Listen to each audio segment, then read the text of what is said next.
Far, far away from Ophis, and back on Earth, all was not well. It was a storm of anxieties and rising fear. Within Nock's workshop, turmoil was stirring. Nock, Cott, and Jamie were all inside the comforting space of their living room, looking rather ill both physically and mentally. Jamie was pacing around, her mind warring with terrible thoughts, arms crossed, with sweat spilling down her thin fur. Jet was sat nearby, his visor buffering as he was scanning, searching for Voyd and the others. While they weren't the only ones in the room filled with fear, Winona's father, Theodore Specs, sat on the couch beside Ellie's father, Matthew Sankson. Coco's grandma was there too, a tall, yellow axolotl woman with a nervous glare named Delilah. Next to her was Toonie's mother, an older purple wolf with bright red crimson flowers, resting in dark gray streaked hair, a wolf woodland human named Florence. Then off in the corner, with her arms crossed in a stoic, venomous expression, was Francine's Aunt Inez, looking unamused. She gritted her teeth, glaring behind a wall of red hair, before exploding in an uproar of questions, burning questions. I don't understand. Amelia's a damn knight back from the dead, and all of our kids got sucked into a portal? She shouted with rictum fury, setting her devilish eyes on Jet, who was still processing data. Jet, could you hurry up and track him? Jamie exclaimed, with the tone of a panicked mother, throwing her arms up with a sharp jerk, and then letting them flop down to her hips. Voyd and the others are more than likely trapped in the cosmic realm, friends. It will take a moment for me to track his armor, for I haven't been connected to it for a very long time. Jet elaborated, feeling to suck the air from the cramped room. Cott sighed. Well, do it faster, man, he asked, looking pale, his fear for the kids never leaving his heart. I'm confused, Inez said, now filing her nails with a silver metal filer. Cosmic realm? Tracking armor? Amelia a knight? Portals? What the hell is going on? And why is my niece involved with such ridiculousness? Everyone eyed her with a tired gait, before Theodore spoke up. Do you not know? He asked, eyeing the woman, a shared familiarity passed in their eyes, a history not spoken out loud. Theodore then set his cosmic scarred eyes upon the others, Jamie and the rest looking back. Know what? Wait, do you? Nock asked, wondering if Theodore was referring to what he thought he was referring to. I'm rather confused, Florence admitted, softly, her ears twitching. I mean, I'm pretty sure I know, Matthew interjected, rubbing his chin. But do the others know? Should they know? Inez slammed her nail file down on the living room table. What the hell are you all talking about? She demanded, her voice cracking like a whip. Nock and Cott sighed in unison, a sound of pure exhaustion. Jamie then pinched the skin between her eyes, as if fighting off a headache. Oh, Jesus Christ, she muttered, then looked up, her expression resolved. There's no point hiding it. We're all gathered here worried for our kids. The cat's gotta come out of the bag sometime, she said, her accent strong in its rise of tone. Theodore leaned forwards, elbows on his knees. Jaida and Voyd are Aurora's favorite vigilantes, right? The question hung in the air. Inez, Delilah, and Florence stared, their faces masks of shock. How did you know that? Nock asked, his worry spiking anew. Theodore shrugged a single shoulder before slumping back into the couch. Winona let it slip one evening at dinner, the night after we were attacked by those living mineral crystal things. Glitches, I think she called them. Matthew nodded slowly. Okay, so we were on the same page. Everyone looked at him. You knew too? Cott asked. Matthew nodded again, a faint, weary smile on his lips. Yeah, I kind of put two and two together. I mean, Voyd and Jaida are the most popular couple among Ellie's peers. One glows blue, the other orange. Both are short, both are attached at the hip. It doesn't take a rocket scientist to match them with the vigilantes, Matt said with a soft chuckle. I mean, it doesn't help that the angel sounds exactly like Jaida, and the knight's helmet has identical horn placements to Voyd's own horns. I mean, for crying out loud, he's the only kid that has 6 of them on his head.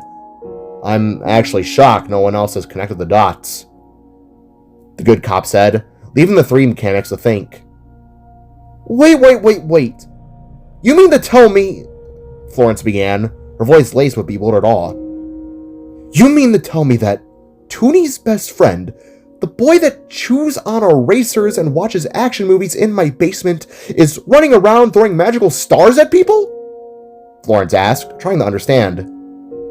Long story short, Cott elaborated, seeing the need for bluntness. He's an alien from a world that the glitches destroyed. He was on a big crusade to stop them. He crashed here, met Jaida, and then traveled the universe with her to stop the big red cube whose name was Lotus. After the fact, he stayed here with us to start a new life. Jamie marched to the center of the room, her chest puffed out with a mix of pride and fierce maternal protectiveness. Yeah, I may not be his mama, but that's my damn boy. Huh? Matthew said, taking it in stride. Theodore nodded slowly, processing. Okay, so Winona's switch wasn't in over-imagination mode. Cool. She's friends with an alien. What? Delilah asked, leaning forwards, one hand cupped to her ear hole. Florence looked down, the information settling in her mind, rearranging everything she thought she knew about her son's world. You're joking, Inez whispered, the sound escalating into a shriek of pure outrage. You mean to tell me that not only are you people in the custody of 2 illegal vigilantes, but one is an alien being that is trapped with my dear Francine in some terrible place? She glared at everyone, and the mood in the room instantly curdled, a unified glare aimed back at her. Don't start, Inez. For the love of God, now's not the time for one of your outbursts. Theodore said with a heavy sigh escaping. Aren't you guys co-workers? Cott asked. Unfortunately, Theodore gently replied, eyeing Inez with a sense of disdain. Francine always called that boy, no, that thing, a freak. No wonder. I bet this was all his fault. Every expression in the room turned to ice. Hey! The shout came in unison from Nock and Jamie. Better watch that damn mouth you have there, Toots. Cott growled, his knuckles turning white when they grit the couch. Oh, please, Inez scoffed, utterly dismissive. You know something's up if he's what you claim him to be. Even then, Maddie, why the hell haven't you bothered arresting those damn kids? The police officer's forced calm vanished, replaced by a hard, professional glare. Because those kids are heroes, Inez.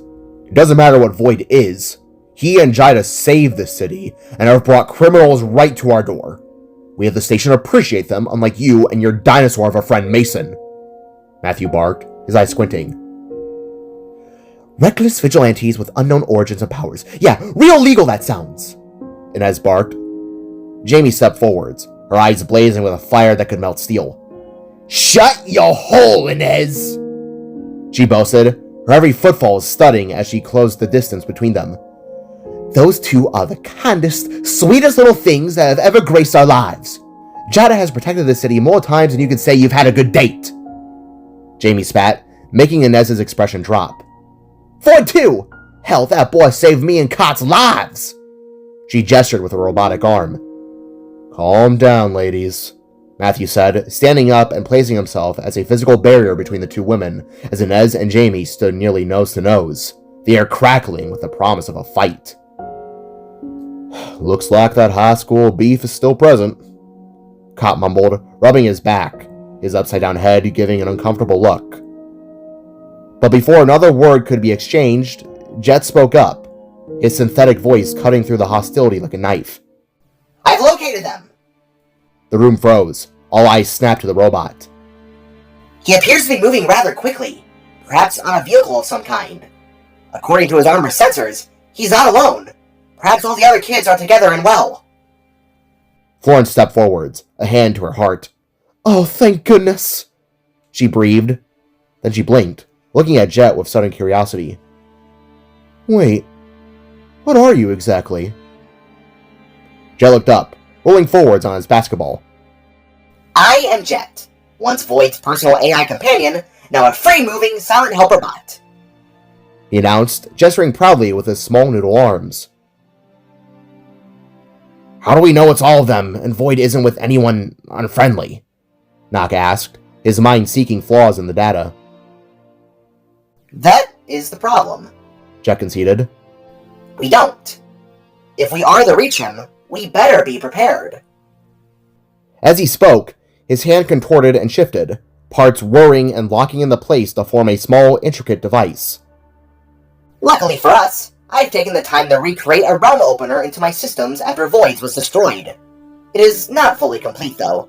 I'm going to need a stronger power source and a way to reach the cosmic realm, Jet elaborated. Thankfully, an item of Jaidas should be enough to activate a connection. He looked at Nock, Cott, and Jamie. Perhaps it's time we put Project Thumper to use. Project Thumper? Theodore asked, his brow furrowed. Nock, Cott, and Jamie exchanged a long, weighty look. Are you sure, Jet? Cott asked. It's not fully ready yet. His sister looked at him. Cott, what other choice do we have? Jamie said, her voice thick with nervous energy. What's Project Thumper? Matthew questioned. Nock simply gestured with his head towards the garage door. He led the way with Cott, Jamie, and Jet in tow, the curious and worried adults following behind. Cott then hit a large switch on the wall.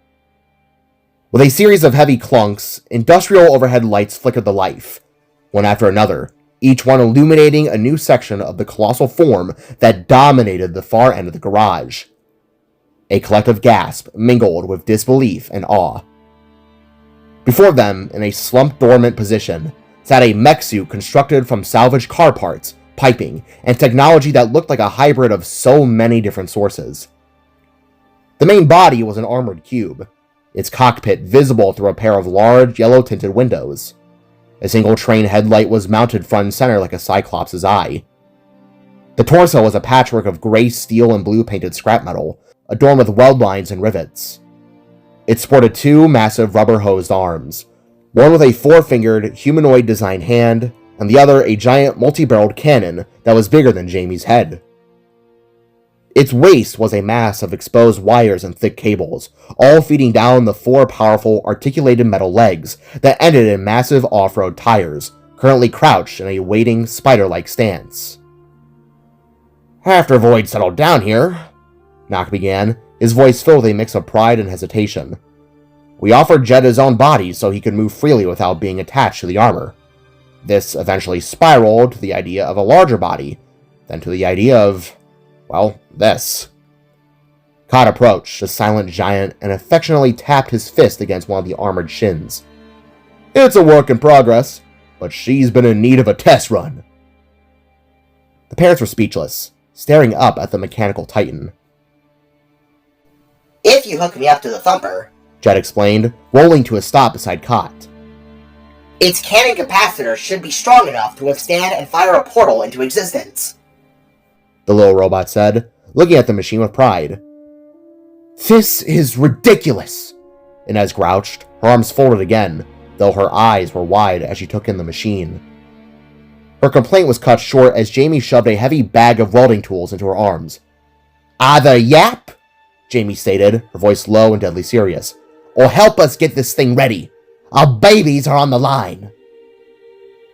Inez stared down at the tools, then back at the determined faces of the others, all looking upon the machine with the same fierce, shared resolve and worry in their hearts. For the first time, her defiant posture slackened. With a grunt of acceptance, she hefted the tool bag and looked to the others, as they all began to work.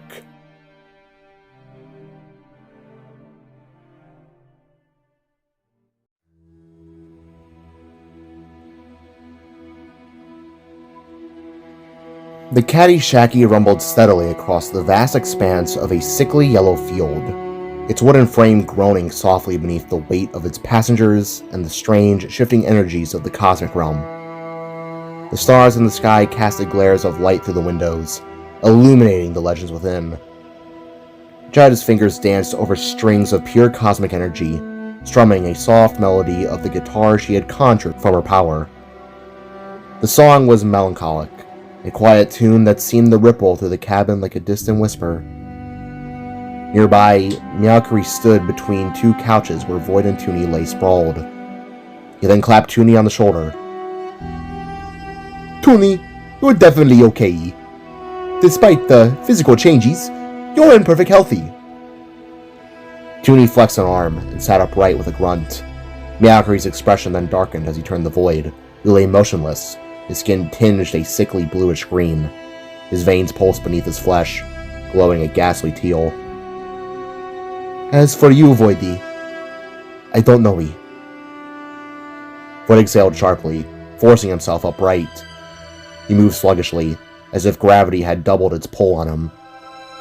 When the others looked at him with concern, he waved them off, an attempt at ease that fell painfully short. "Oh, fine. I'm fine," he stuttered. I'll manage." His words slurred, mixing, worrying everybody. Coco pressed the back of her hand against his forehead, frowning at the unnatural heat radiating from his skin. "You really should rest. You don't look great," she said with worry in her heart. "Yeah, just please take it easy," Winona urged, her voice small in the cabin. Francine hovered nearby, arms crossed, her expression a mask of dread. With a sigh, Jaida dissolved the guitar, stepping forwards to wrap her arms around Voyd. He stiffened at first, then relaxed into the embrace, though his fingers trembled when he patted her hand. His gaze swept over the others, grimly. "Nausea's got into my head," he admitted, voice low. "He said things that have shaken me up. Whatever Amelia did to me, it's tied to her own control. I think he's trying to make me one of his puppets." A suffocating silence followed. "Why would he do that?" Ellie asked, Toby close to her chest. Voyd shook his head. "Could be for many reasons. The only one I can think of is just get closer to you." There was a pause as he looked at Jaida. "But he's already got Amelia to drag us into his grasp. Why the hell would he need me?" Voyd said to himself, unsure of what to say. His stare remained locked on the Jaida, who swallowed hard, her fingers tightening in the fabric of the scarf. "Guys, I gotta be real with you all," Voyd said, looking at all his friends. "If Nausea does somehow take control of me, you run," Voyd stated, looking dead serious. "What? No, bro. We aren't gonna run. If he takes control of you, we're gonna snap you out of it," Toonie assured, resting a green humming hand on Voyd's shoulder. "Yeah, we won't leave you for him to use. We'll find a way to help," Francine expressed, as Voyd shook his head again. No, you don't understand. When I fight, I hold back. A lot. If Nausea takes hold of me, if Amelia is anything to go by, he's gonna make me go full force." Voyd's voice was as sharp as a blade, said with a shaking breath. "It's not a maybe. I will kill you if he takes control of me." The room fell quiet. "You need to promise me, especially you, Jaida," Voyd began again firmly, looking upon her with stern eyes. "You need to promise me. If I lose control, you, all of you, you turn heel and you run. Tears welled in the corner of Voyd's eyes. Do you understand? Voyd demanded, to which everyone accepted, not audibly, but nodding. Jaida, after a moment, nodded as well, leaning in to kiss his cheek. We promise. But that's not gonna happen. You're gonna be fine. You're gonna be fine. She assured, while Voyd gave an uncertain nod. Then, with a deafening thunk and the ear-splitting screech of tearing steel, the entire cabin wrenched sideways. The wheels screamed against the tracks, sparks flying like panicked fireflies, before the frame gave way completely. With a violent lurch, the shacky derailed, sliding off the rusted rails and tumbling down the embankment in a cascade of splintered beams and shattering glass. Inside, chaos erupted. A cacophony of shouts tore from the confined space as bodies are thrown like ragdolls. Tools and contraptions went flying. A single window exploded outwards, shards glinting in the light. The cabin landed with a bone-jarring crunch, tilted at a grotesque angle, one side sunken into the grass as though Ophis itself had rejected it. Oh! What the helly? Miakari spat as he shoved Toby off his little legs. Oh, god damn! Did we hit something? Or what?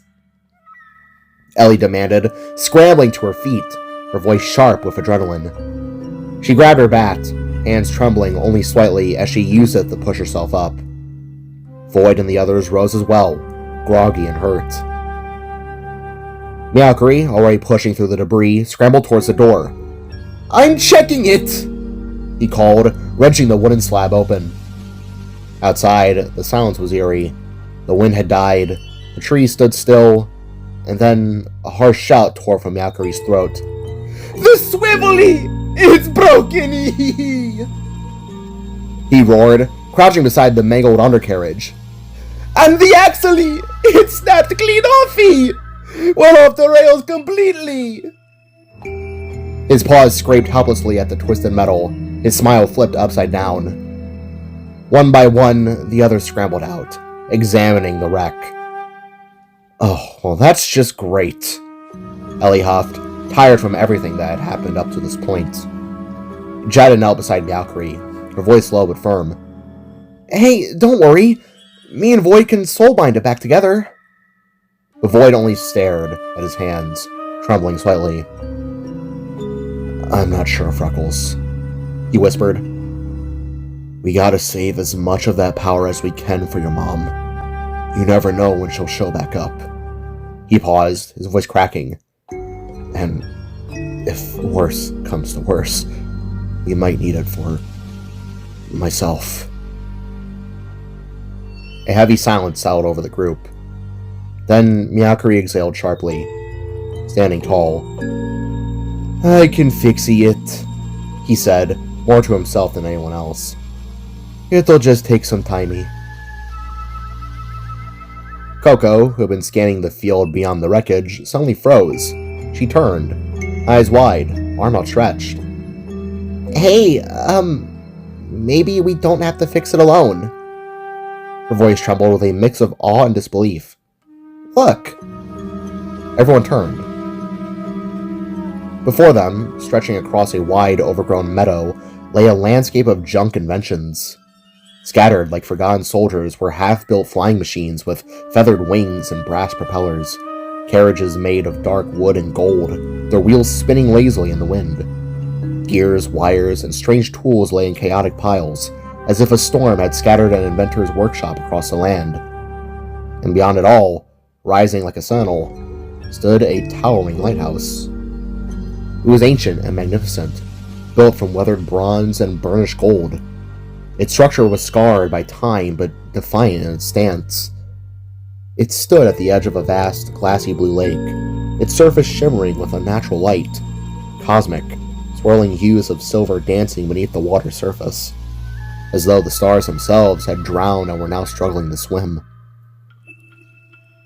And in the lantern room at the very top, a soft, steady glow pulsed, warm and alive. A lighthouse? Winona asked, skeptically raising an eyebrow.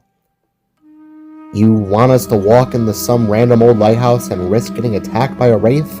Seriously? Coco shrugged. Well, okay. Maybe they've got tools or extra parts. I mean, whoever lives here is half as inventive as all that's around this lighthouse, then... She waved at the scattered contraptions, rubbing the back of her head. Ellie snorted, but there was no he in it. She looked back at the ruined Caddyshacky, then at the glowing spire in the distance. Screw it. What other options do we have? Without waiting for a reply, she stepped forwards, shoes crunching on broken glass. Let's go, but stay sharp. This place, it's too quiet, Voyd said. Miyakuri lingered in the wreckage with Toby by his side, already mentally cataloging which beams could be salvaged and which joints would need reinforcement. His mind raced, but he began the work, his body shape-shifting in the strange forms to make the work easier. The lighthouse loomed larger as they approached, its base ringed with ivy and strange glowing fungi that pulsed in time with the lake's shimmer. Its heavy bronze door creaked open with a sound like a dying breath, revealing a narrow, spiraling staircase of iron and worn wood. The air inside was cool, thick with the scent of oil, old paper, and something faintly electric. They slowly ascended, weapons drawn, boots and shoes echoing in the steps. Voyd led the way, Ellie scanning the shadows. Jaida held Voyd close, his form gently shaking with each step. At the top, there was another door, this one smaller, fitted with a brass latch shaped like a keyhole moon. Despite this, it was open a tad. They pushed, and what lay beyond stole their breath. It wasn't just another room. It was a sanctuary filled to the brim with inventions. An enormous chamber, tucked beneath the glass dome of the lighthouse, stretched before them, its dome ceiling painted with a vast, intricate star map, constellations unfamiliar yet mesmerizing. Mechanical devices spun silently above clusters of desks piled with half-written equations. Wooden scaffolds held flying machines in various states of completion, one with bat-like wings, another with steam-powered rotors. There were also shelves that groaned under the weight of journals. Globes rested everywhere, and delicate glass cases were filled with artificial devices and artifacts that hummed faintly as though they were alive. Papers littered the floor, and paintings leaned against the walls, unfinished. They looked like masterpieces. And everywhere were trinkets. Clockwork birds frozen mid-flight, miniature submarine-shaped crafts and bottles, gears that turned without reason. It was amazing. Wow, Jaida breathed, stepping forwards. Whoever lives here, they're a creative genius, she said. Or a madman, Ellie muttered, though her eyes betrayed wonder. Look at this place, Winona called, drawn to the whole room. She ran from one device to the next, her brain going off. She began the ramble, talking about famous inventors and artists from Earth, making Coco smirk. Heh, the room flipped in on a switch, she said with a giggle. They scattered, searching for anything useful. A welding torch, a new axle, a brace. They searched on. Francine knelt beside a stack of blueprints. She began to flip through them with curiosity. Then she froze, her breath caught. Holy shit, she muttered. Everyone turned. She held up a sheet, crisp, aged, but unmistakable. It was a prototype of a schematic. A battle weapon, armored plating, weaponized limbs. It was Warnog's battle body, an earlier version of it, but the same design from Hex's lab, all the same. As everyone gazed upon it with curious eyes, Toonie was off elsewhere. He stood in the corner of the room, drawn to a sculpture on a stone pedestal. It was a wraith, but not like any they'd seen before. This one sat in a high chair carved from obsidian, wearing a tailored suit of dark gray with golden threading that spiraled like constellations. His chest bore a large, softly glowing crystal, pulsing like amber. Its neck was long, serpentine, the vertebrae exaggerated in the spiked ridges that curved like a cobra's spine. Tendrils hung loosely at its waist, grounded, not floating. But then there was the head. It was a golden moon, polished, serene. The face was sculpted with classical precision, closed eyes, a sharp nose, full lips slightly parted, as if in mid-thought. 2 tiny tendrils curled like a mustache under his long nose. Atop it all, perched on his head, was a small painter's cap.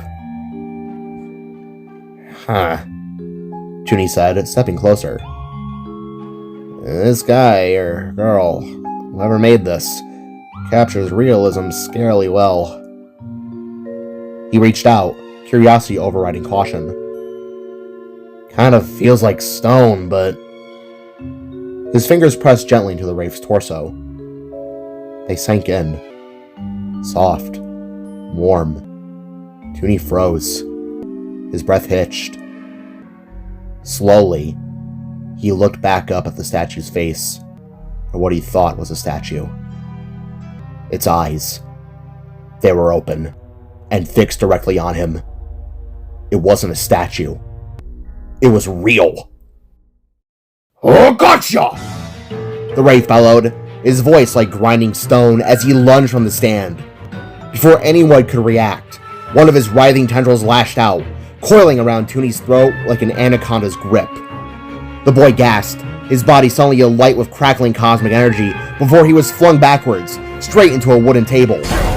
It shattered on impact, splinters exploding into the air as the group spun towards the sudden violence. Who are you?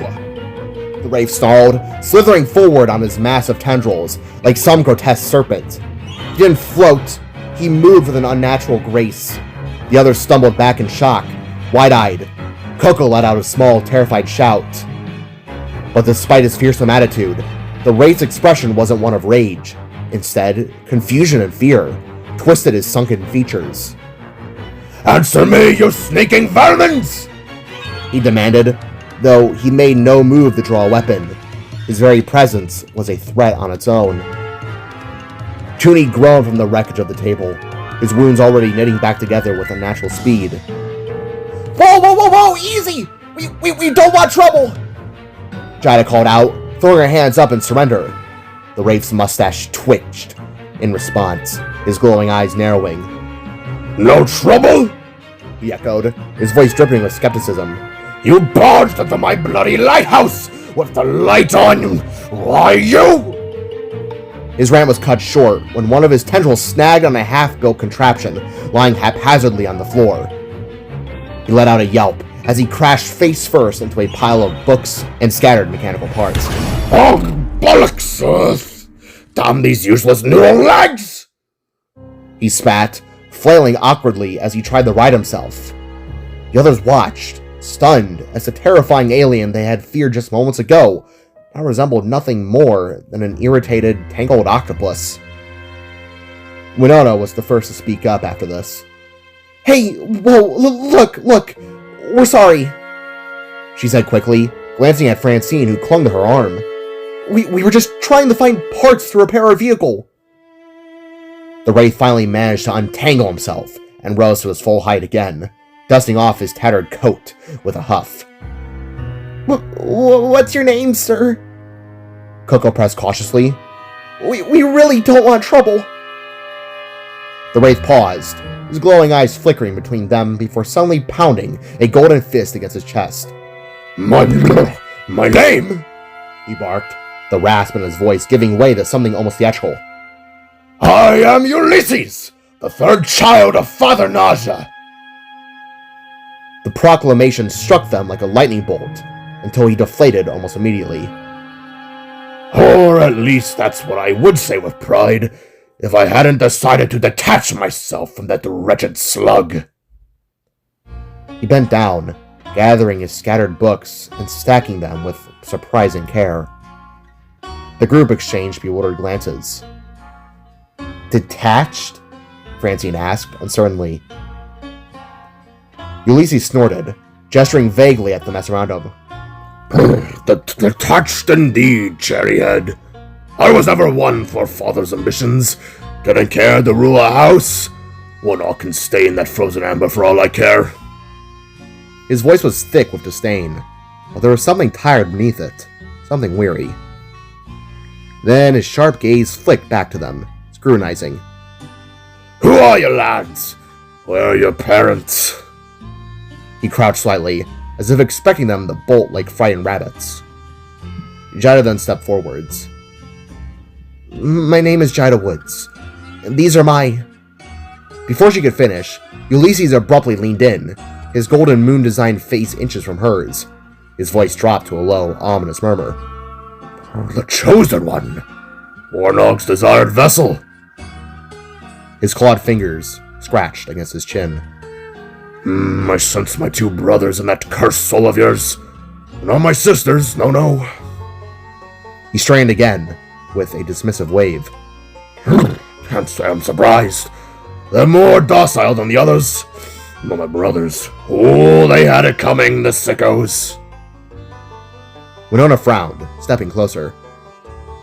Wait, if you're part of the dynasty, why are you living in this lighthouse instead of some big house? Ulysses scoffed. Detached, Curly! Detached! I parted from them long ago. I left the house, left the people to their free will, and broke contact with the dynasty to live here. He gestured at the chaotic workshop around them, his voice softening slightly. To do what I love. Which is? Toonie asked, rubbing his still throbbing head. I'm a creative! Ulysses declared, puffing up with pride before deflating again with a bitter sigh. My mind is brimming with a never-ending sea of ideas. The dynasty exploited that, made me use my talents to aid my brother in the creation of his damned machines. His voice rose in frustration. Half of those ideas were designed to benefit everybody, not hurt them. The tripods, they were mine. The trains, all mine. The god-forsaken armor. He slammed a fist down on a nearby table. Mine! I didn't even want to make the damn thing. Well, they forced me to do it anyways. The outburst left a ringing silence in its wake. Oh, I had enough. Ulysses muttered, turning toward a small window, the crashing waves of the lake barely audible over the howling wind. I wanted no part in the prophecy, so I exiled myself here in this forsaken ring. I've lived in bliss ever since. He paused, then added dryly. I say bliss lightly.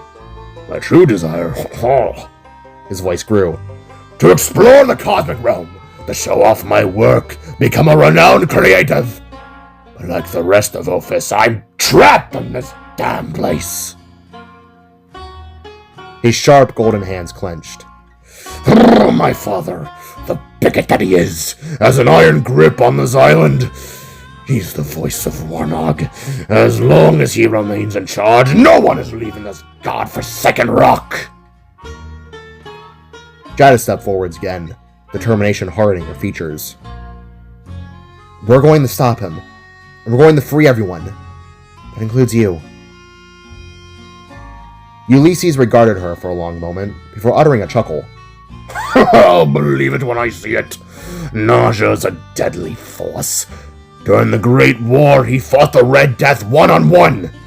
Did you know that? His smirk faded, and he looked away. But that was a lifetime ago. Now he uses others. Oh, he uses everyone as his act of fury. Controls them like puppets. Controls us. Oh, he's sick and twisted. I hate him. Oh, I hate him. Voyd's hands clenched involuntarily, his gaze dropping to the floor. Oh, but he's not invincible. Ulysses mused, fingers tapping on a nearby table. Oh, he's the smallest of our family next to my little sisters. It's all in the execution of your attack. Jaida exhaled, shuddering, shoulders squaring. To be honest, I think we've dealt with worse.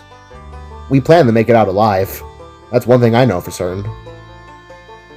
Ulysses tilted his head, then gave a slow, amused smirk. Oh, you've got guts, kid. You've got guts. He turned, his tendrils flexing as he stretched. So, what exactly do you need help with? The others blinked in unison. Wait, you're gonna help us? Toonie asked, still rubbing the sore spot where he had been thrown. Ulysses snorted, waving a dismissive hand. Any chance to end my father's reign is a chance worth taking. Besides, I've been bored here for a good while. He slithered toward the door, pausing only to glance back at them. Jaida hesitated before speaking up again. Does that mean you'll also give us a blessing to pass the gate? Ulysses barked a laugh. Ha ha! Kid, I destroyed that damn gate years ago. Silence. Then, one by one, the group exchanged glances before scrambling after him.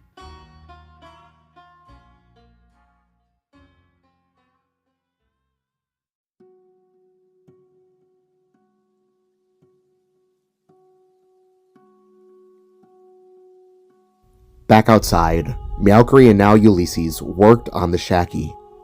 Meowcry held and mended parts in the place with his body, while Ulysses wore pieces back together. Around the area, the group sat together in the field, enjoying the moment. They allowed themselves a moment to simply breathe. The air danced with emerald-winged butterflies that swirled around them like living crystals, providing extra comfort. The scene was almost too surreal for a place such as Ophis. It was Ellie who broke the comfortable silence, her voice laced with amusement.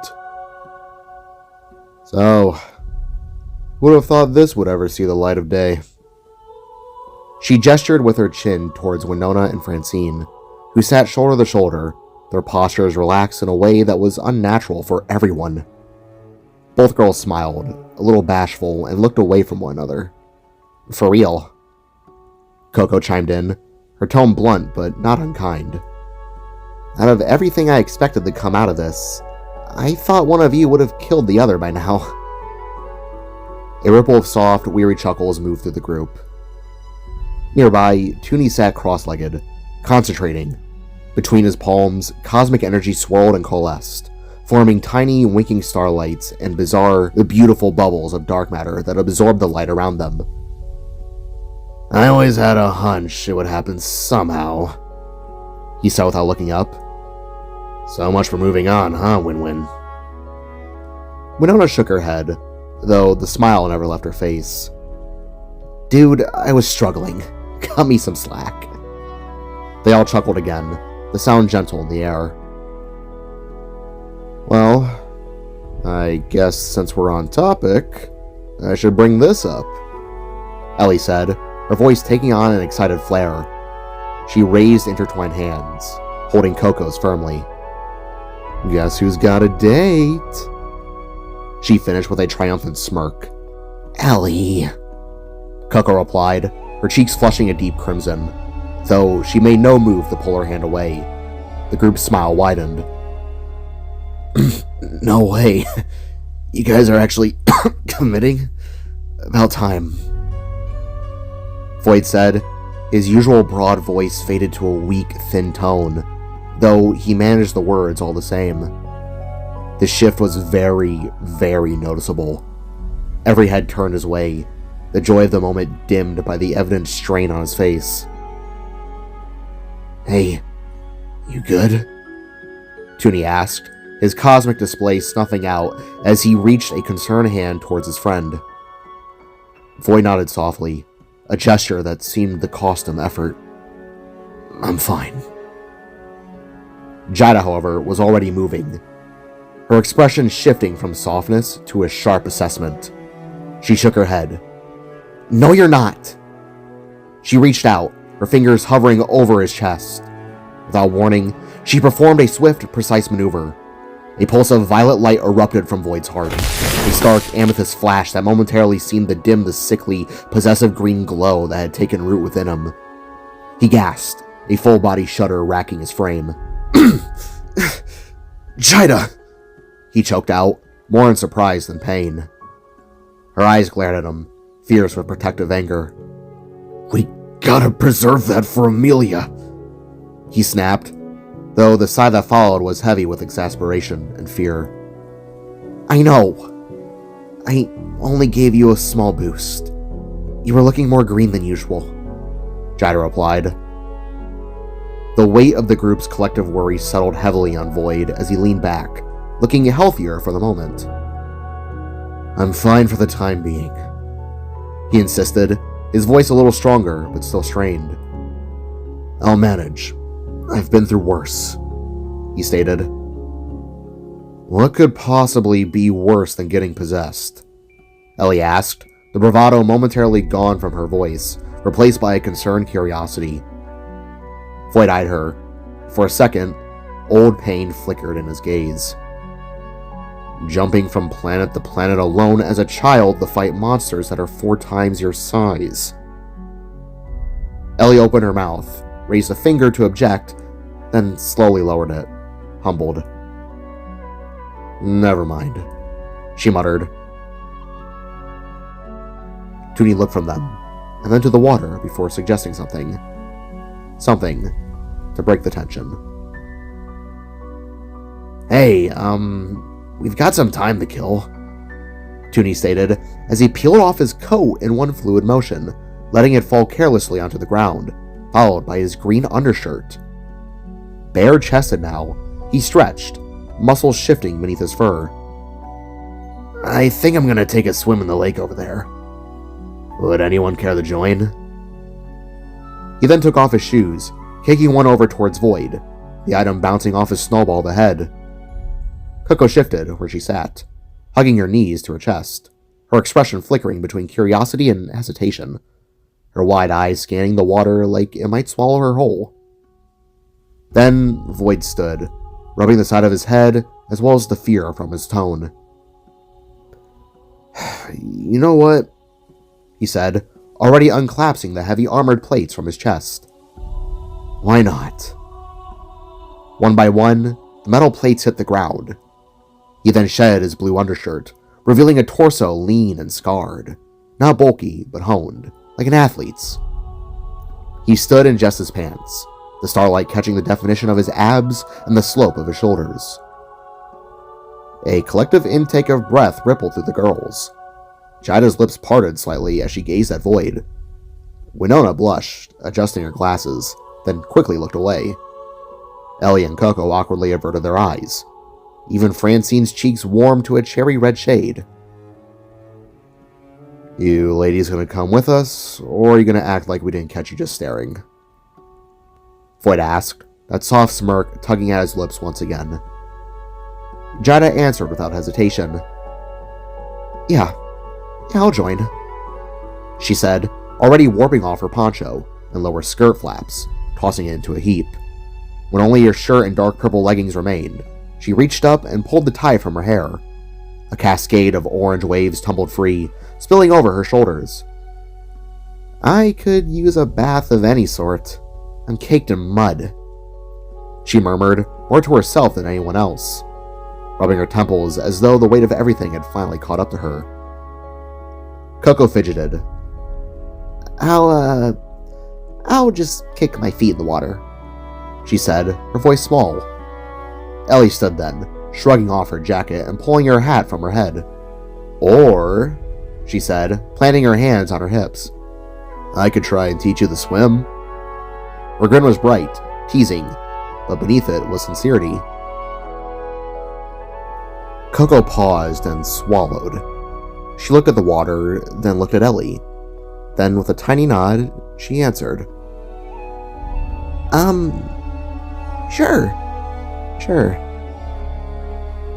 Winona and Francine exchanged glances before both burst into soft laughter. They stood together, gently.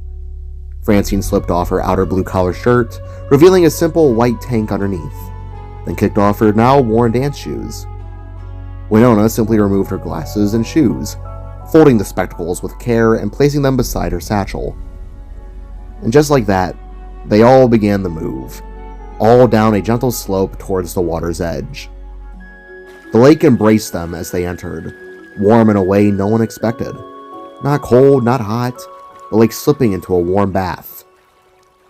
Voyd and Jaida marched in deeper, letting the water rise to their waists, then their chests, until they could push off and glide forward in slow, lazy strokes.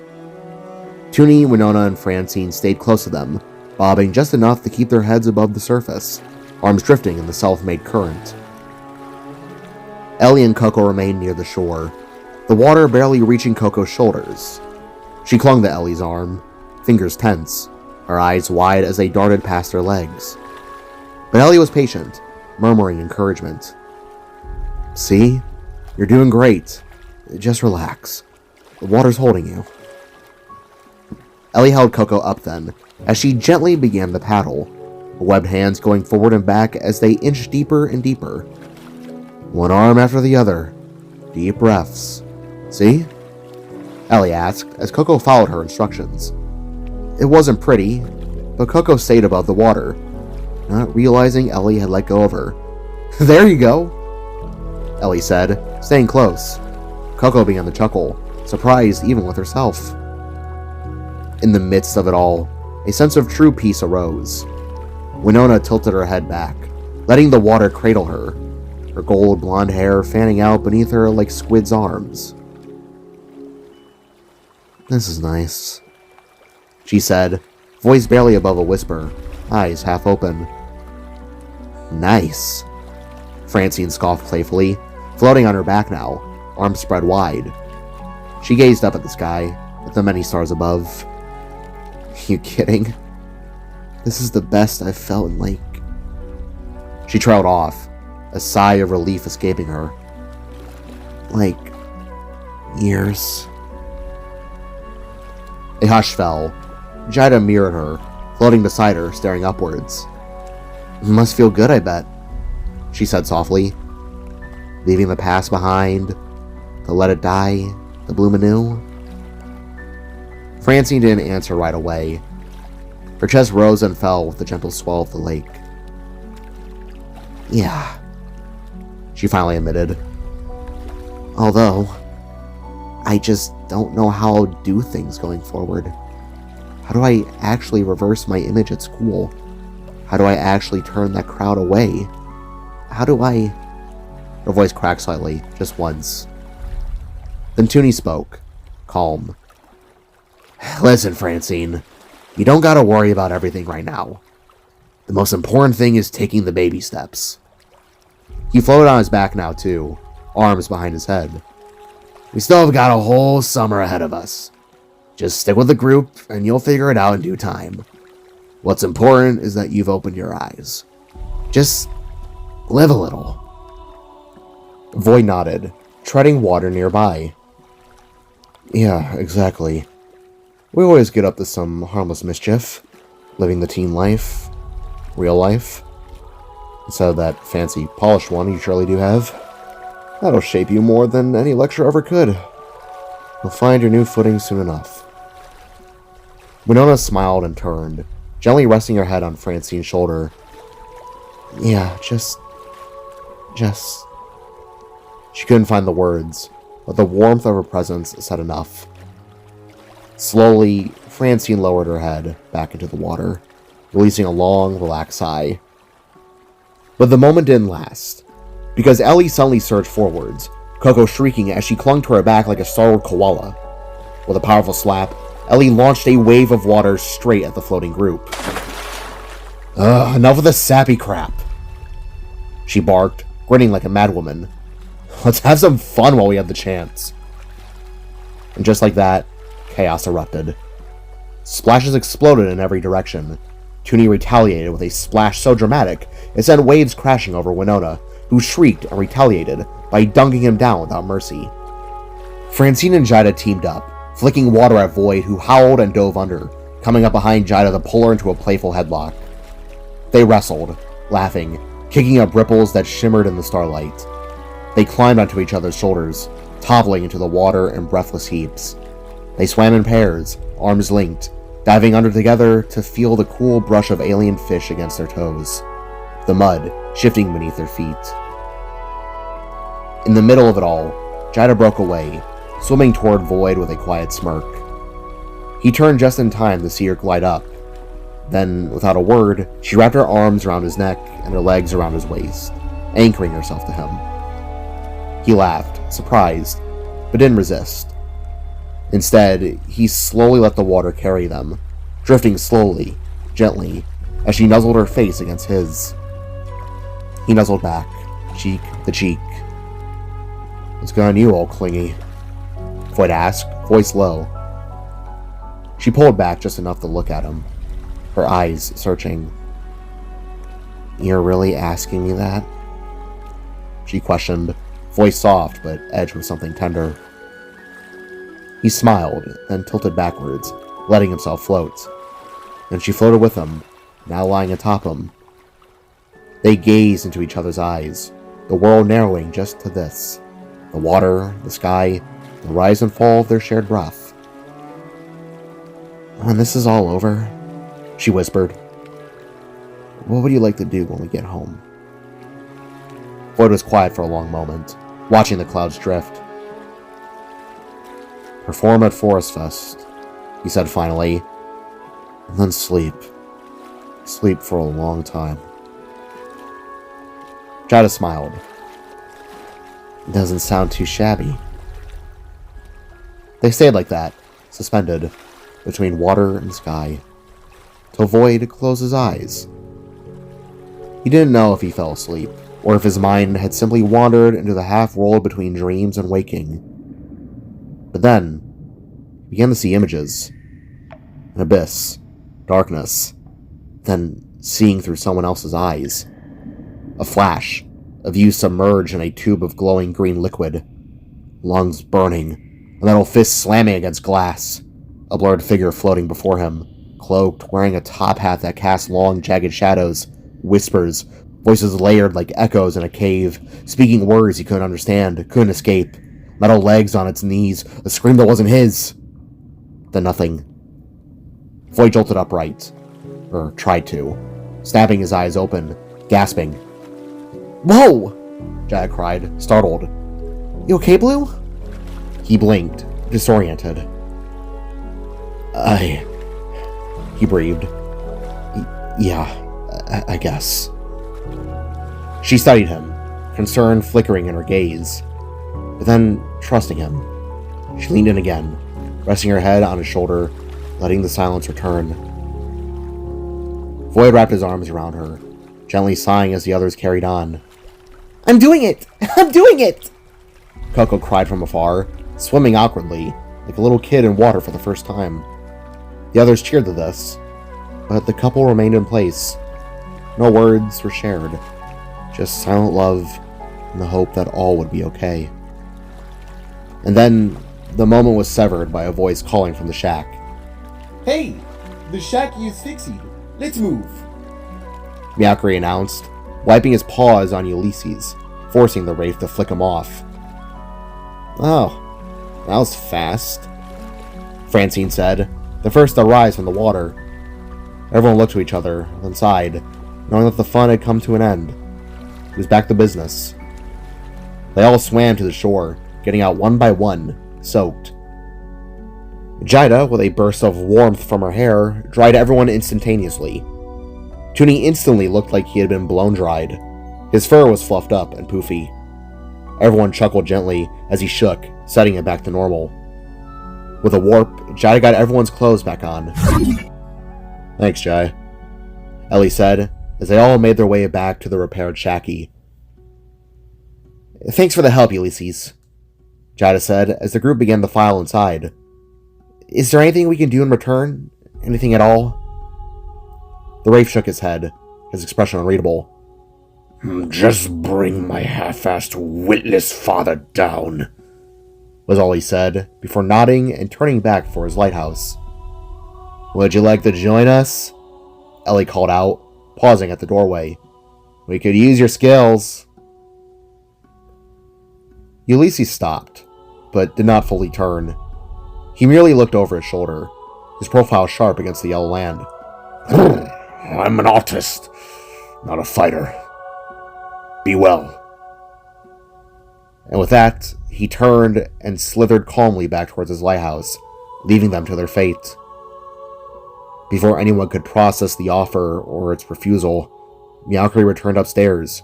Reaching a lever, he pushed it, and the shack hummed back to life. With a lurch that was a little rocky, they moved along and were gone.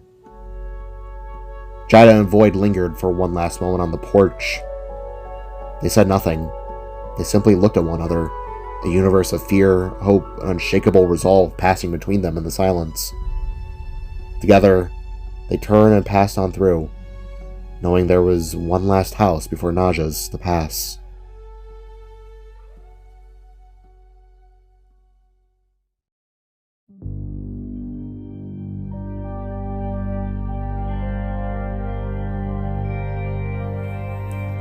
The air inside Nox's workshop was thick with the scent of grease and hot oil, a haze that clung to the skin and clothes of everyone present. In the center of the organized chaos, the Thumpers stood silent, waiting for the spark of life. The group of now exhausted adults stood in a loose semicircle, their faces smudged with oil and their shoulders slumped with fatigue. Among them, Inez looked utterly miserable. Her hair was a chaotic mess of tangles and strands, and her nails were broken and rimmed with black grease. Above on the Thumper's top, Kot carefully clambered, carrying the small metallic body of Jet in his arms. He moved, reaching a small recessed port near the base of the machine's center top. With a gentle push, he proceeded to connect Jet's body into the port. The small robot immediately clicked into the larger one, a sharp sound that echoed in the space, locking into place with a resonant snap that sealed their bodies together. Far below on the concrete floor, Jamie was suiting up. She pulled on a new outfit, the worn leather of an orange jacket creaking softly as she settled it on her shoulders and zipped it up. She now sported jeans that were reinforced with padded knees, all of it tucked into a pair of sturdy, scuffed brown boots. She strapped a durable backpack over herself, the buckles clicking with finality, all while straddling the seat of a makeshift motorcycle. It was a beast of salvaged parts, painted a defiant red that did little to hide the patches of rust blooming across its frame. Just then, Nock entered the main workshop area, his expression a mixture of hope and grim determination. In his hands, he carried one of Jaida's most cosmic-infused items, her old orange hood, the very one she wore before donning the new Cosmic Angel outfit. "This should have enough of Jaida's energy connected to it," Nock said, his voice raspy from the exertion. Jet's face screen fixed on the cloak. That should do it. Jet's voice transmitted through a larger speaker, clear and steady. I'm already detecting a surge of cosmic energy off its fabric. As he spoke, Kot slid off the body and dropped into the pilot's cockpit. He settled into the worn seat, his fingers hovering over the controls. "You ready, little buddy?" Kot asked, his hand poised to hit a large red power button. Affirmative, Jet replied. Nock in turn got into the co-pilot's seat next to Kot. With a heavy thud, the reinforced yellow windows slid shut in front of them, sealing them inside the machine's stomach. "All right, everyone step back!" Kot's voice boomed from the Thumper's external speakers. "Me and Nock will have to provide extra control support, but most of the body is powered by you, Jet. Here we go!" He slammed his palm on the power button. The effect was instantaneous. The machine jolted, now with violence, both the sudden, immense arrival of power. A vibrant blue energy pulsed to life within the panel lines etched across its body. Everyone except for Jamie gasped, stumbling back a step as they watched with wide, disbelieving eyes. The large machine activated. Its long, wheel-tipped legs shuddered, the gears within whirring to life as they began to rotate, lifting the colossal weight and spinning into a stable stance. The arms activated with hydraulic hisses and screeching gears, the right hand reaching out and gripping the overhead lift used for car repairs, steadying its massive frame. A low grunt amplified by the Thumper's speakers emanated from Jet as he fully connected, stabilizing the machine's trembling core before taking complete control. We're all good, Jet called out. A moment later, the Thumper's massive fist clenched. With a powerful clank, The arm cannon on its left side burned bright. "Well, there's something you don't see every day," Theodore said, standing so close to Florence that their shoulders were nearly touching. "You're telling me, Specs. You're telling me." Jamie nodded to the sight, her expression resolute as she adjusted herself on the bike seat, feeling the thrum of its engine through the frame. "Hey," Matthew said, looking at her, a flicker of worry in his eyes. "You sure you don't need anything else? I could come with and provide support." Jamie's lips curled into a confident, almost fierce smirk. "Oh, we'll be just fine, love," she said with a smirk. And then, to everyone's shock, she transformed her mechanical arm into a formidable blaster, the blade shifting and locking into place. "We'll be just fine. Besides, you've got a city to look out for, and I've got my babies to save." She reverted her limb back to its humanoid form with a quiet sigh of whirring servos. Matthew smiled and gave a single, respectful nod. "Copy that, Miss Rivers," Matthew said, his tone formal. From the other side of the group, Inez finally let out her frustration in a raw groan. "This is ludicrous!" she groaned, her voice cracking as she pointed a finger smeared with oil directly at Jamie. "You better come back with my niece in one piece!" In response, Jamie revved the motorcycle's engine, a deafening roar that blasted directly into Inez's face. "Oh, they'll be just fine with me!" Jamie shouted over the thunderous noise. Inez flinched back, covering her ears and clearly cursing a swear at her over the roar. Matthew just laughed, a deep rumbling sound that was joined by the chuckles of the other adults. Inside Jet's thumper mode, the cockpit was a hive of focused energy. Knock opened a small hatch in the console, carefully shoving Jaida's old cloak inside the compartment. The hatch sealed shut with a hiss, and immediately, a scanning alert appeared on the HUD of the dashboard, a green light sweeping over the icon of the stored item. For a few moments, Jet's inner light was visible through his body. It shifted from its cool blue to a warm, cosmic orange shine. After a few tense seconds of processing, Jet nodded. "Got it!" he said, his voice filled with newfound power. "To the cosmic realm we go!" He raised the thumper's arm cannon, the barrel glowing with orange energy. He fired, and an upside-down triangle, blazing with cosmic orange light, erupted in the middle of the room, creating a stable, shimmering portal. An otherworldly orange shine filled the space, pushing back the shadows and creating a soft, warm draft that stirred the dust on the floor. "Whoa!" Theodore breathed, as the others stared with slack-jawed awe. Jamie looked up at the thumper, at the figures of Jet, Kot, and Knock. She then gave a single, solid nod, and they all nodded back in unison. "We've opened a portal a ways off from Voyd just in case he is in danger," Jet's voice explained, laced with caution. "That way we can get the jump from afar." He revved the thumper's internal engines, a low growl that vibrated through the floor. Jamie nodded, her jaw set with determination. "Let's bring our kids home," she said, before turning her gaze to Theodore. "Specs, you're on workshop duty," Jamie commanded. With a final triumphant rev of her engine, she gunned the throttle, shooting into the orange portal.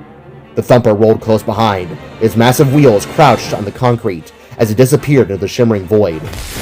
"What?" Theodore cried out, his arms thrown wide in disbelief. "I'm not a mechanic, Jamie!"